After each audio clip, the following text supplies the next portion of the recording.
The Ruthless Aggression era was definitely a period of WWE, and it was the era I kind of grew up with. I mean, it was the era where, WWE was in a rebellious phase that kind of surpassed that of the Attitude Era, where now it was a little bit less about the attitude, but a little bit more about the violence. The Ruthless Aggression era was known for its unique spin on the traditional matchery, like the creation of the Elimination Chamber. But it was also known for blood, and a lot of it. And with an influence of ECW and the destruction of Ted Turner, the arcs would only get bloodier and a whole lot more bizarre. Today we're going to be talking about Vince McMahon, and you know what this means? We're gonna get demonetized. The chairman, icon, legend himself, Vince McMahon, was known for his charismatic egotism. Like, look at this dude swinging his arms like he just sealed the deal with your wife. Let me tell you about that time McMahon fought God and created his own religion called McMahonism. The feud that brought about McMahonism was Vince McMahon and Shawn Michaels. The main chain of events began on December 26, 2005, when McMahon referenced the controversial documentary of Bret Hart's perspective on what happened at 1997's Survivor Series. Shawn told McMahon to stop living in the past and just let Bret Hart be butthurt and shit. But McMahon responded negatively to Shawn's prideful stance. Don't make me screw you. And screw he did, as Shawn Michaels was eliminated by Shane at the 2006 Royal Rumble. The feud would continue over to Saturday night's main event, in which Vince got involved and literally reenacted the screw job. Finally, we arrive at WrestleMania 22. WrestleMania 22 is a true elite of the manias. This is in my top 5 WrestleManias for sure, because you have the match between Foley and Edge, which was absolutely astounding. So Foley came in with another layer of flannel on, right? And then later on in the match, Edge does his fucking signature move, the spear, and spears him. But then it turns out that Edge is in a lot of pain, and you're just like, what the fuck happened? So then Foley ripped off his shirt, and it revealed that he was wrapped in barbed wire, and the match ended with Foley and Edge going through a flaming table. That shit was fucking rad, dude. But the rest of the WrestleMania had a lot of really good matches. The Money in the Bank was pretty good. The casket match between Mark Henry and Undertaker, is because we can look at this wonderful pair of chesticles we have right before us. And this is Vince Kennedy McMahon, guys, standing with his family. He's scheduled to fight Shawn Michaels in a no-holds-barred match. Shawn, who ranted that Vince better pray to the gods above, insists that tonight, You are going to endure your own personal hell. Anyway, Vince questions the fact that Shawn insinuates that he's the one that should be praying. Could you imagine Vince McMahon praying? That's exactly what I'm going to do. As a matter of fact, that's exactly what we're going to do. The entire McMahon family get on their knees and begin to pray.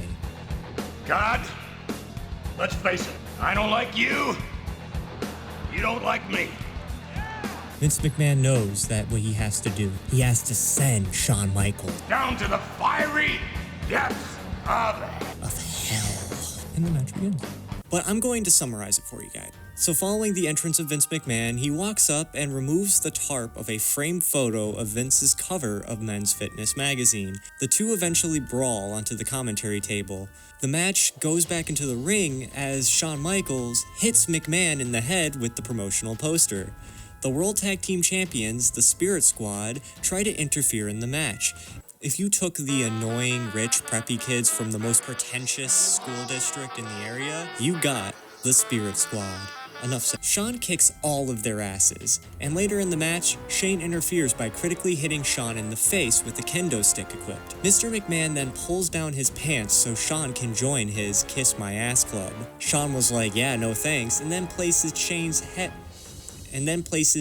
face in the ass of his own father. Shane McMahon then gets handcuffed to the ropes and then brutally beaten by Shawn Michaels with a kendo stick. Shawn uses the steel chair and destroys McMahon's shields. Shawn had a signature point available and he was debating on whether he should use it or not. Several weapons are involved, such as a ladder and a trash can. Upon trying to retrieve these weapons, Shane pathetically tries kicking Shawn. Ultimately, Shawn sets McMahon on a table with a trash can around him and jumps off of a 12-foot ladder. But Shawn wasn't quite yet done. He antagonized the medical staff of trying to help Vince McMahon. He then finishes them off with one devastating blow. Shawn pinned and won the match with Vince McMahon. We prepare for this to to actually continue in the next episode of Raw. Shawn Michaels celebrates his WrestleMania victory, which kinda sums up most Raws after WrestleMania. Shawn Michaels believed that it is now time to move on after this match, and that he should now go after WWE Champion John Cena. Shane McMahon then enters. Chicago cheers for the new member of KMA, as Vince then follows after him. McMahon starts questioning Shawn's action. You have any idea, Shawn Michaels, what you've done? He mentions his devoted wife and pregnant daughter witnessing the carnage that was No Holds Barred, and nothing could compare to the emotional scarring